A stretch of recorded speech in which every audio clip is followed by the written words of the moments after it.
In this video, we're going to be talking about the substitution rule, also sometimes known as U-substitution. In the previous section, we looked at a table of indefinite integrals that helped us to integrate certain functions. However, sometimes functions get more complicated and do not appear in the table we saw. If that's the case, we may be able to make a more complicated function look like one that we saw in the table using something called U-substitution, which is a process that changes relatively complicated integrals into simpler ones that we have in the table.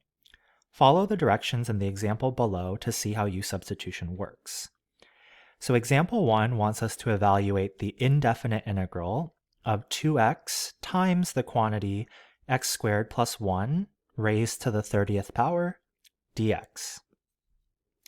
Step 1 says we want to make a choice for u, say u equals g of x.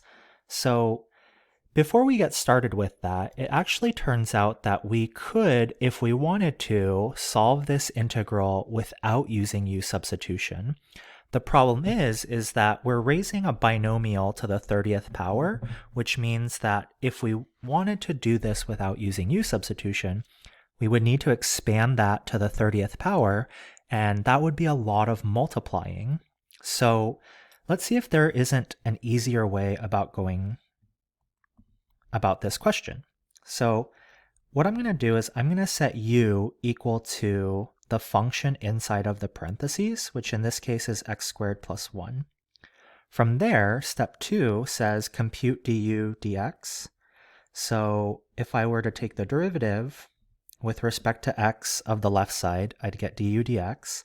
And then on the right-hand side, the derivative of x squared plus 1 with respect to x would be 2x. And then for step 3, what I want to do is I want to develop the relationship of the differential and come up with that du is equal to 2x times dx. So note at this point the entire integral must be in terms of u, no x should remain. If this is not the case, then we want to try a different choice of u. So what we're doing is, in my integral, I have 2x times x squared plus 1 to the 30th power times dx, and inside of this, I want to replace x squared plus 1 with u, and then the other thing I want to do is notice that 2x times dx, so 2x times dx is equal to du. So I'm going to make some substitutions here, and this is going to end up equaling the indefinite integral of u to the 30th power, and then 2x and dx that are being multiplied together is getting replaced with du. Now, at this stage, we're at step 4, which wants us to evaluate the resulting integral. And u to the 30th power, if I want to integrate that with respect to u, that is much easier at this stage because now I just use the power rule. So I'd have u to the 31st power divided by 31 plus, and don't forget our constant of integration. So that's step 4. And then step 5, we want to replace u with g of x so that our final answer is in terms of x. So now I'm going to go ahead and come back and I'm going to replace u with x squared plus 1. So this here represents our final answer. Now, if we did this correctly, we should be able to take the derivative of it and get our original expression or original integrand. So if I took the derivative, I'd use the power rule. So I'm going to come over here and I'm taking the derivative with respect to x. So I'd use the power rule. I would decrease the power by 1. And then I would also need to make sure to use chain rule. I need to multiply by the derivative of the inner function, which is 2x. And then the constant would disappear because the derivative of a constant is 0. And these are going to divide out. So I'm going to be left with 2x times x squared plus 1 to the 30th power. And notice that's our original integrand. So this goes to show that we were able to find the indefinite integral correctly. Example 2 says evaluate the indefinite integral of the quantity 1 minus 1 over w times cosine of w minus the natural log of w dw. Now, this is not a foolproof method, but when we have trig functions and we're utilizing u substitution, something that's always worth trying is setting u to be the function that's inside of the trig function. So in that case, or in this case, the thing inside of cosine is w minus the natural log of w. And so I'm going to set u equal to w minus the natural log of w. And then I'm going to take the derivative of u with respect to w. And if I take the derivative of w with respect to w, that's going to be 1.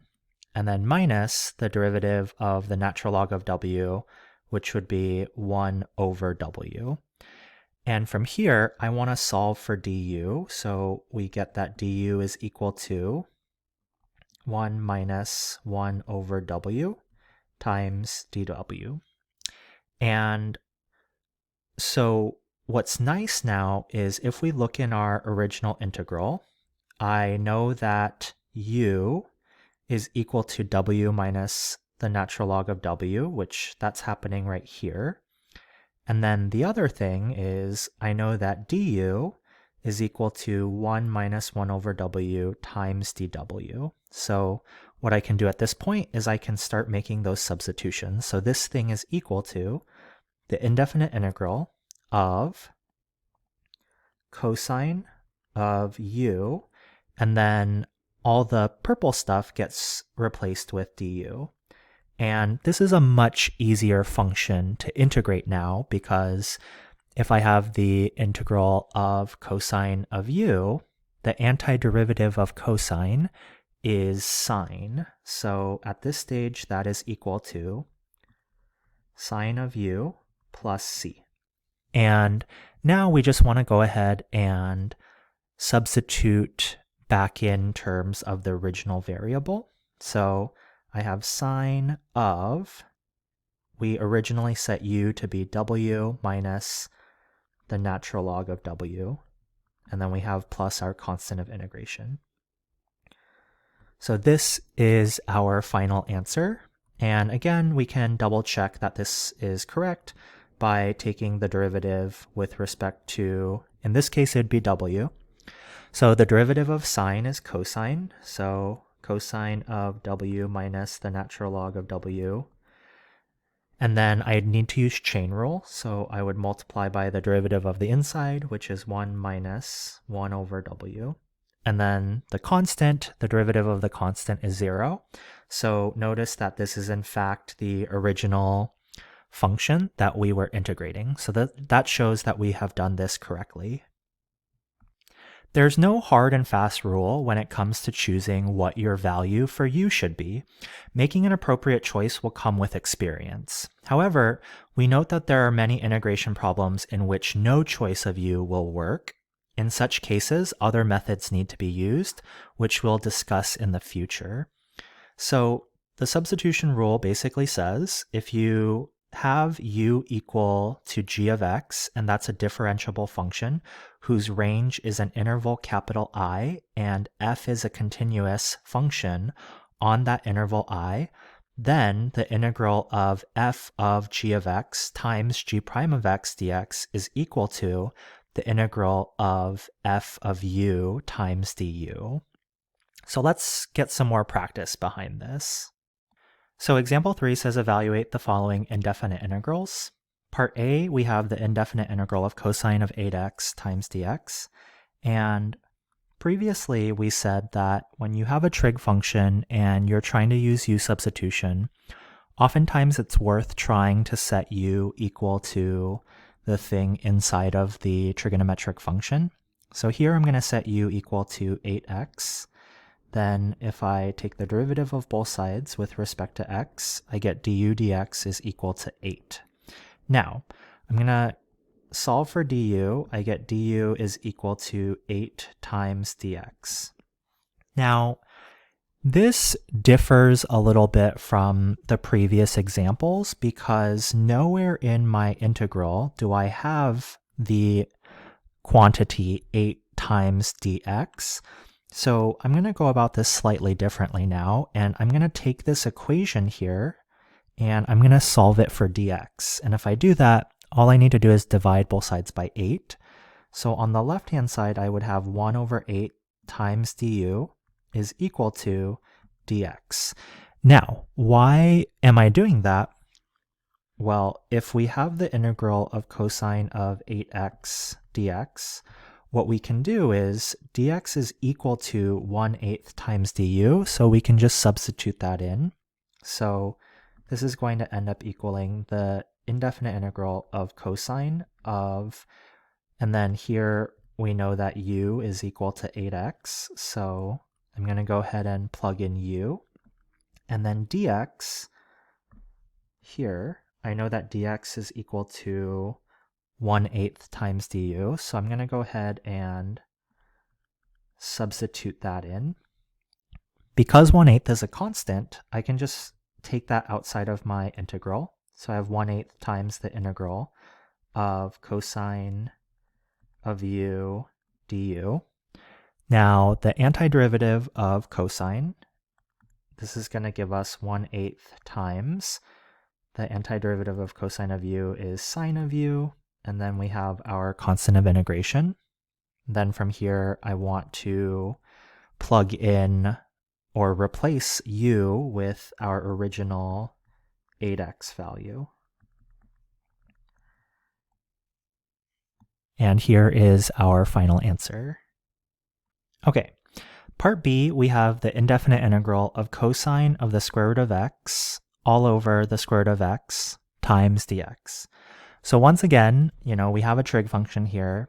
Let's try making u equal to the square root of x, which is the thing inside of our trig function. And the square root of x is equivalent to x to the 1/2 power. And that's going to make our life easier when we take the derivative. So we have 1/2 x to the negative 1/2 power. And if I solve for du, I get du is equal to 1/2 x to the negative 1/2 power times dx. And I'm going to rewrite this a little bit differently. So that is the same thing as 1 over 2 times the square root of x in the denominator, dx, like that. And in this equation, if I multiply both sides by 2, then I'm going to get 2 du is equal to 1 over the square root of x dx. And notice that if I took my original integral, that's the same thing as cosine, the integral of cosine of the square root of x, times 1 over the square root of x dx. So this quantity right here is going to get replaced with 2 times du, and then I have the square root of x, we set that to be u. So if I'm making my substitution now, this is equal to the indefinite integral of cosine of u times 2 times du. From here, 2 is a constant, so I can pull that out. And now we just need to integrate cosine of u. So my constant stays the same. That's equal to 2 times, and then the antiderivative of cosine of u is sine of u, plus our constant of integration. And then from here, I'm going to go ahead and substitute back in square root of x for u.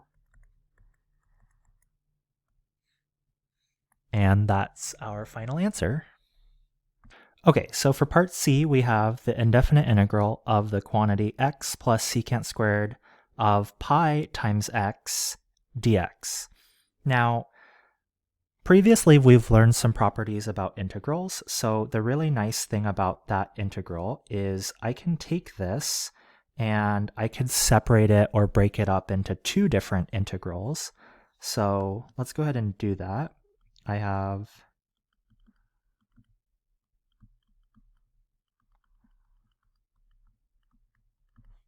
my first integral that would break up into is the integral of x dx plus the integral of secant squared of pi times x dx. Now, one of these integrals requires u substitution and one does not. So the first integral, we don't need u substitution and we can integrate that because the antiderivative of x is just x squared over 2. We use the power rule for integrals.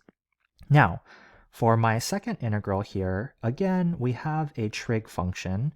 So what we could try doing is setting u equal to the inside of our trig function. So that's going to be pi times x. And then if I take the derivative with respect to x on both sides, I end up getting du dx is equal to pi. And then if I solve for du, one thing that I want to emphasize is du dx is not a fraction, but it kind of behaves like a fraction. And so you might think of it kind of like we're multiplying both sides by dx. And so we do get the relationship that du is equal to pi times dx. Now, from here, I don't have a pi times dx inside of this integral. So what I'm going to do is I'm going to solve this equation for dx by dividing both sides by pi. So this is equal to 1 over pi times du. So coming back here, we have x squared over 2 plus the integral of secant squared u. And then we're going to replace dx. So dx is getting replaced with, that was not a good color choice. Let's try this. So dx is getting replaced with 1 over pi times du.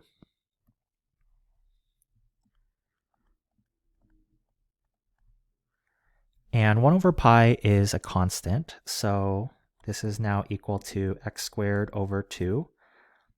And you might be asking, do I need to put my constant of integration? We could put it now, or I still have an integral that I haven't evaluated, so I can put it off and put it later because some arbitrary constant plus another arbitrary constant just gives me some other arbitrary constant. So I'm going to hold off on adding my constant of integration. I'm going to factor out 1 over pi outside my integral, and then I have secant squared u times du. And that's something that we should know the antiderivative of. And so at this stage, we get x squared over 2 plus 1 over pi times tangent. The antiderivative of secant squared is tangent. And now that I've evaluated my last indefinite integral, I'm going to go ahead and add the constant of integration. And we're not quite done. We still need to get our tangent function in terms of x. So this is going to be x squared over 2 plus 1 over pi times tangent of pi x plus c. And that is our final answer.